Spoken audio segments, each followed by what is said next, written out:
If the spring in your rotating extender bar is broken, it can easily be replaced. So what you're going to want to do is to remove the screw that's down inside of the knob.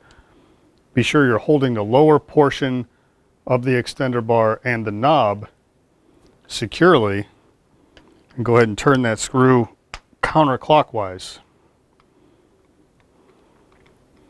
and then remove the screw.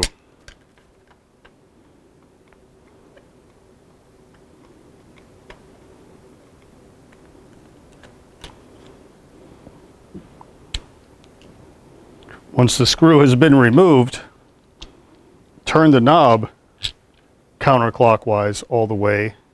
Be sure to hold this together securely till the knob comes off. Then you'll separate the two pieces and remove the broken spring. Now, of course, this spring is not broken because I don't have a broken one, but you get the idea. Now you're going to replace it with a new spring. It's important that you put it down. Make sure that it is seated properly down inside this portion of the extender bar. Then, making sure that you're lining up the teeth with the teeth. In other words, don't put it on upside down. Go ahead and put it into position, and again, make sure that the spring goes inside this portion of the extender bar. It should compress easily if it's together properly.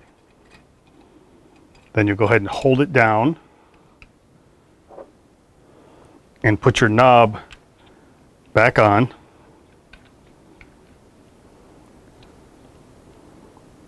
Go ahead and turn it all the way until the teeth lock into position. And put your screw back into place. Now if you have any Loctite, go ahead and put some Loctite on the threads of the screw. And then hand tighten that screw all the way down. So you're going to turn it until it will go in no further. And then hand tighten it while holding the lower portion and the knob. Go ahead and hand tighten that screw as tight as you can. And then release the knob to test the function. So that's all there is to replacing the spring. If you have any further questions, please email me directly. Have a nice day.